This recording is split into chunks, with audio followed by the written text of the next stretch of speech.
Y damos la bienvenida en la revista informativa Hola Mundo a Héctor Rodríguez. Él es candidato asambleísta por el Distrito Centro Norte de Quito. Qué gusto tenerte aquí, Héctor.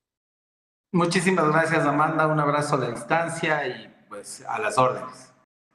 Quisiéramos nosotros empezar una conversación contigo y saber si pudiéramos hacer como una evaluación a la asamblea, así a grosso modo, de los últimos años. ¿Qué se podría decir? Bueno, la Asamblea Nacional ha cumplido un rol parcial en cuanto a fiscalización. O sea, creo que o sea, si nos vamos a los últimos años, lo desastroso que fue la Asamblea de Vitardo al permitirle a Lenín Moreno Garcés terminar un periodo de gobierno sin una fiscalización eficaz, sin activar los mecanismos institucionales para preservar incluso la vida de muchos ecuatorianos que estuvimos en las calles y que protestamos contra el sin sentido de sus políticas públicas.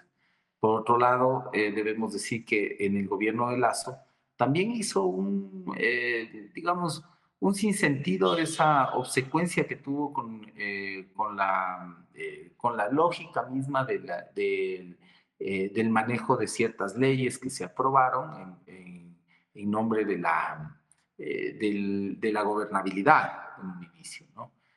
Luego se dio el juego de pugna de poderes con el tema de control social y participación ciudadana, destituyendo, haciendo esa lógica no solamente de vaivienes, interpelaciones y demás, cuando lo obvio era tener una posibilidad real de una asamblea que respete la independencia de poderes.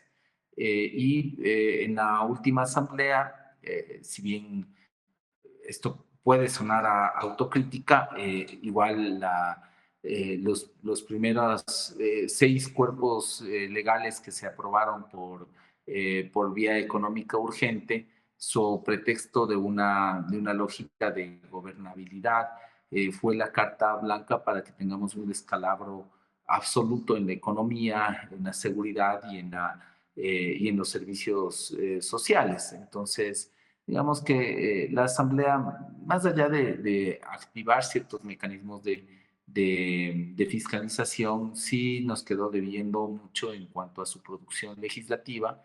Eh, Hay cosas que no se entiende, como no sé si sacaron el día del bizcocho, el día del jaguar locro y otras cosas más. Creo que hay asuntos mucho más importantes que se deben tratar en el seno del primer poder del Estado y dar cuenta de las necesidades urgentes que tiene nuestro país.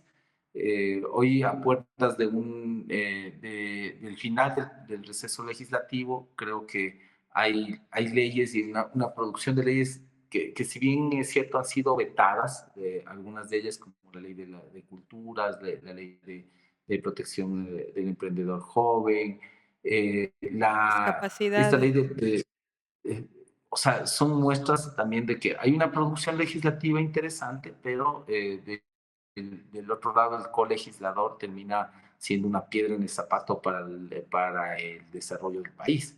Entonces, en ese sentido, creo que es imprescindible dar un golpe de timón en las decisiones que tiene que tomar la población para agarrar nuevamente el rumbo del desarrollo y dar un cambio importante a la historia del Ecuador. Héctor, y por ejemplo, tú dices que en estos momentos que tú dices dar un giro, la gente necesita un cambio radical. ¿Cómo crees que la asamblea podría aportar?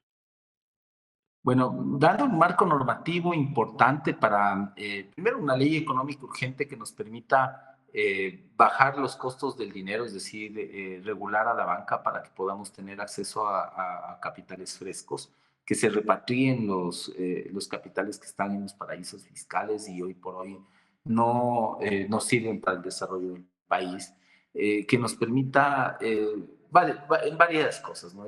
Resumo una agenda legislativa genérica, ¿no? La parte de la ley orgánica de educación superior, que se termine la estafa académica, que se preste una serie de medidas para el control control de los, especialmente los institutos técnicos superiores que brindan títulos de tercer nivel en un año y de cuarto nivel en 6 meses, es decir, en año y medio termina siendo magíster sin saber ni leer ni escribir y condicionando el desarrollo del país. Entonces ahí tiene que haber un tema. Y otro tema dentro de la LOES que es importantísimo es legislar en cuanto a la carrera docente y el escalafón de los profesores que están en el nivel técnico-tecnológico, especialmente los públicos regentados por la CNC, pero que hoy por hoy están precarizados en su empleo. Precarizados y condicionados incluso a ser partícipe de actos políticos para poder garantizar su derecho al trabajo, lo cual es discrecional, absolutamente oprobioso y, por decirlo menos, disfuncional en cualquier democracia. Entonces, ese es un segundo cuerpo legal. El tercer cuerpo legal que creo que hay que intervenir es el cuerpo legal de la Ley Orgánica del Sistema Nacional de Contratación Pública. Entonces, se debe hacer un esfuerzo por certificar internacionalmente el sistema de contratación pública. ¿Por qué? Porque si nosotros hacemos un examen exhaustivo de dónde se le metió la mano, dónde se está metiendo la mano, porque hay IPs, hay direcciones web específicas donde se sabe quién hizo que pierda el que tenía que ganar y que gane el que tenía que perder en esos concursos públicos, porque fueron manipulados, porque se entregó la alimentación, la seguridad, la limpieza de los hospitales con nombre y apellido a determinados actores, incluso políticos, pues hay que saber dónde está, a quién se le entregó el mantenimiento de las carreteras, a quién se le hizo ganar artificialmente esos contratos del Estado. No son menores, estamos hablando de cantidades enormes de dinero que contrató el Estado a dedo sin el menor desparpajo. Se repartieron instituciones y ¿para qué? Para contratar a cargo de sus presupuestos. Entonces, la ley orgánica del Sistema Nacional de Contratación Pública tiene que reformarse para que el sistema se certifique internacionalmente y que se haga una auditoría integral al menos de los últimos 10 años, de qué es lo que pasó en ese sistema y quiénes han sido los grandes beneficiarios de esta contratación pública. Por otro lado, similar a lo que hablaba en el tema de la ley orgánica de educación superior, también se tiene que intervenir en la ley orgánica de educación intercultural. ¿Para qué? Para que se hagan cargo el sistema público de las educadoras parvularias, de los centros de desarrollo infantil, que están olvidadas y que están precarizadas laboralmente. ¿Cómo es posible que en un país que ame a sus niños, que ame digamos, a su secuencia generacional, tengamos sueldos menos incluso que el salario básico unificado, que cobren las educadoras por factura, que tengan que pagar coimas para que sean recontratadas y que tengan encima más que afiliarse ellas voluntariamente al IES, eximiéndome al Estado de su responsabilidad principal, que es garantizar un ambiente sano y saludable para nuestros niños.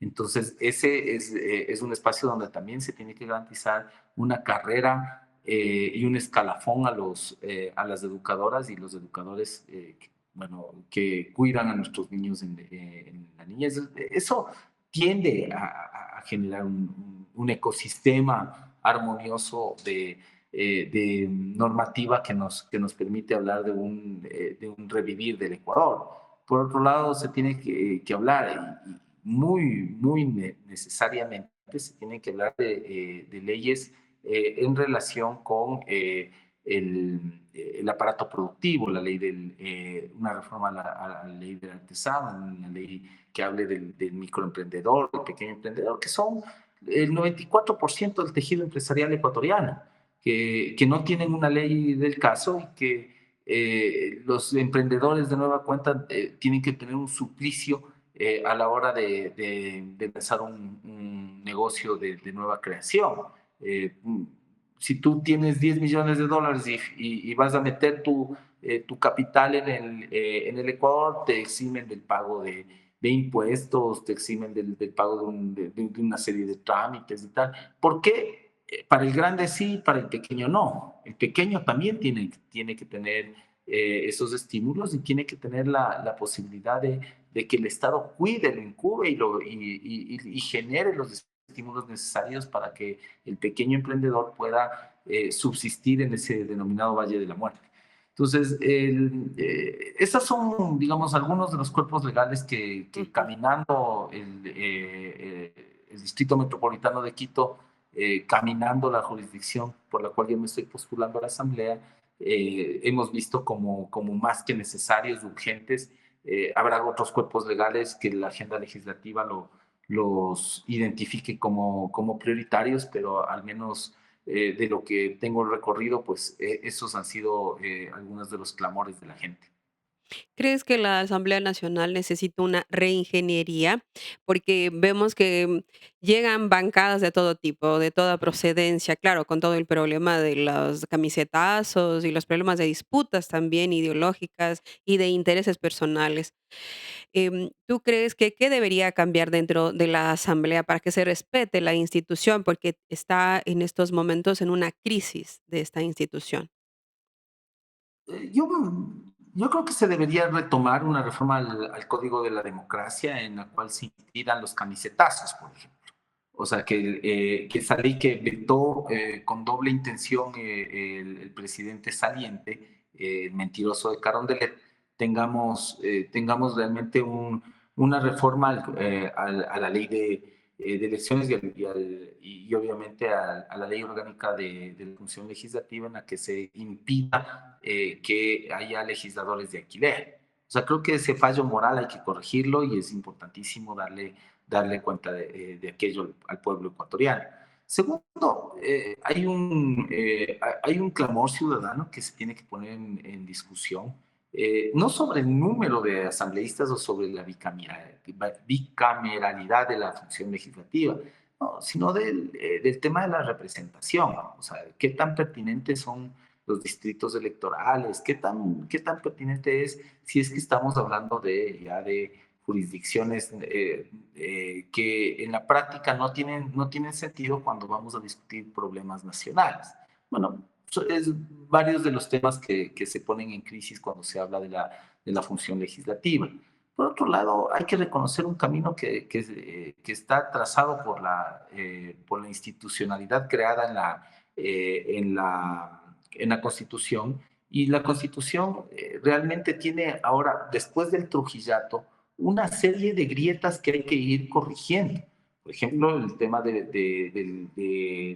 sistema de participación ciudadana y control social. O sea, vemos que efectivamente si la Asamblea está en crisis, este sistema está mucho más en crisis y habrá que dar cuenta de una legislación eh, por lo menos acorde a lo que demanda la paz del país, ¿cierto? Entonces necesitamos superar esas crisis políticas y no dejar que haya mañana una liga violeta, una liga anaranjada, una liga negra que nos pongan en jaque las decisiones más importantes sobre los concursos de las máximas autoridades de la función de control social de nuestro país. O sea, no es menor que destituyan a 4 consejeros de participación ciudadana en medio de la necesidad de tener eh, digamos, un concurso de jueces, perdón, de consejeros para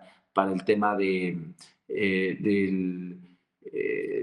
la función jurisdiccional, que tengamos una serie de fallas en el concurso para la fiscal, etcétera, ¿no? Entonces, eso debe corregirse y esas grietas institucionales no hay que rellenarlas, de pronto hay que levantar esa carpeta completamente y rehacer esa institucionalidad para que podamos dar cuenta de las necesidades de nuestro país. O sea, los problemas son muchos, probablemente esos sean de los menos importantes hoy. Hoy necesitamos que nuestros aparatos de seguridad operen con probabilidad, que tengamos tecnología necesaria en los aparatos de vigilancia y yo digo, de supervivencia del orden público. Hoy por hoy la policía, el ejército patrullan las calles, pero no es justo que vivamos en un eterno estado de emergencia. O sea, no podemos seguir así. O sea, hoy por hoy, no sé cuántas provincias ya con el 35º decreto de Estado de emergencia, excepción. Claro.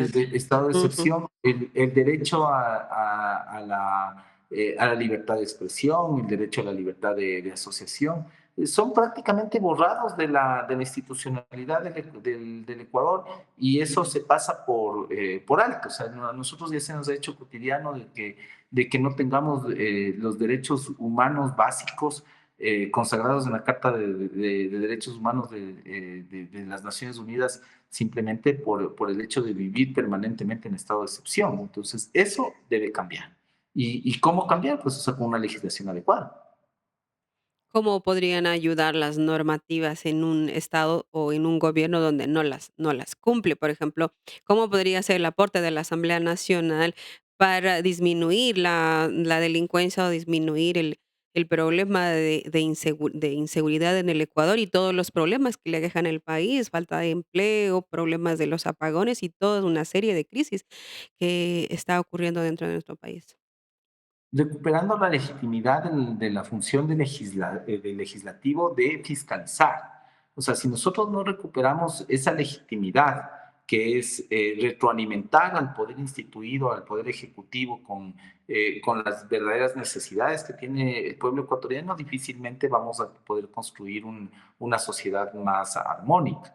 O sea, por ejemplo, si hablamos de los 35 estados de emergencia, se han asignado cerca de 50.000 millones de dólares y no se han rendido cuentas sobre la efectividad del gasto público.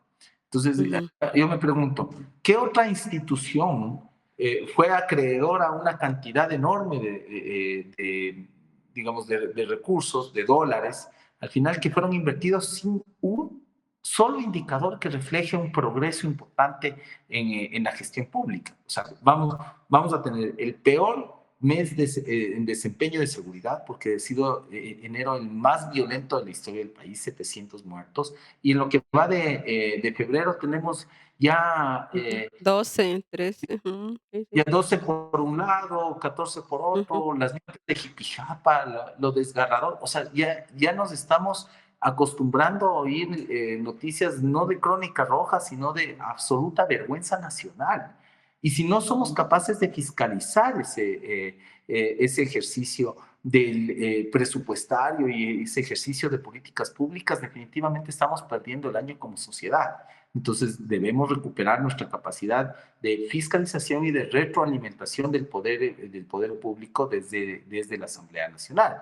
Entonces, eso para mí es fundamental, ¿no? Por otro lado, cuando hablamos del tema de salud, me parece hasta cómico que no haya llegado la transformación digital al sistema de salud pública. ¿Cómo es posible que en medio del siglo XXI no tengamos una historia clínica digital unificada y absolutamente obligatoria para todos los sistemas, tanto públicos como privados? O sea, ¿cómo diantres no tenemos eso que es básico en una sociedad que se precia de tener un sistema eficiente de salud pública? Entonces, a ver, esos porqués debe dar cuenta la autoridad sanitaria. Debe haber un mecanismo de interpelación, y debe haber un mecanismo de respuesta ciudadana o al ciudadano sobre el primer poder del Estado. En el caso puntual de trabajo, o sea, yo quiero saber también por qué en el Ecuador se lava casi el 5% del Producto Interno Bruto en las instituciones bancarias. La lógica de esto es inverosímil. O sea, tenemos un sistema bancario que no ha sido sometido al escrutinio de la inteligencia financiera y la inteligencia criminal para poder cortarle las alas realmente al crimen organizado. Pero, o sea, yo realmente pierdo digamos, la noción del asombro incluso de cómo podemos dejar pasar esto como sociedad. incluso latrocinios que se le ha hecho al Estado. O sea, por ejemplo, ¿por qué no se le ha llevado a un juicio político y por qué solamente tiene que haber uno a la vez? O sea, debería reformarse entonces la ley orgánica de la función legislativa para poder tratar temas tan importantes como es la entrega casi sin beneficio de inventario del principal pozo petrolero de nuestro país, del principal campo petrolero que es el campo Sacha. O sea, ¿por qué no estamos discutiendo esto hoy en la Asamblea? ¿Y por qué no le ponemos a la ministra Manzano, que dicho sea de paso su hermano, también gerente de una empresa del Grupo Novoa, también fue interpelado y fue de alguna manera sacado a las luces sus malas artes en la función pública? Y esa escena de lo público es en la Asamblea, pero no porque salga en el noticiero, sino porque Ujú. la sociedad en su conjunto puede, puede caer en un fallo si es que no le da la importancia de sus verdaderos problemas. O sea, ¿qué hacemos discutiendo sobre qué llevaba o no puesta la esposa del presidente en un acto oficial? Cuando lo esencial está detrás del silencio sobre el uso de los recursos públicos en procesos críticos, sobre la imposibilidad de un ejercicio presupuestario adecuado, que se gaste lo que se tiene presupuestado y que ese gasto sea de calidad. O sea, definitivamente creo que digamos, mi propuesta de ir a la Asamblea es de elevar el debate público sobre este tipo de temas. O sea, no quedarnos en las ramas y ir a discutir las cosas verdaderamente trascendentales para nuestro pueblo, que resuelvan sus problemas. ¿Y cuál crees que debería ser el vínculo de los asambleístas con la sociedad? Porque a veces llegan allá y se discute dentro de los ciento y más asambleístas y la sociedad a veces se queda como distanciada de todos los debates. ¿Crees que los debates de las leyes son de interés comunitario, social, público, ciudadano? Yo soy de una idea. El curul debe estar a disposición de las organizaciones de la sociedad civil y de los espacios de participación ciudadana que modestamente dentro de los barrios y más grandilocuentemente en los micrófonos se pueden observar.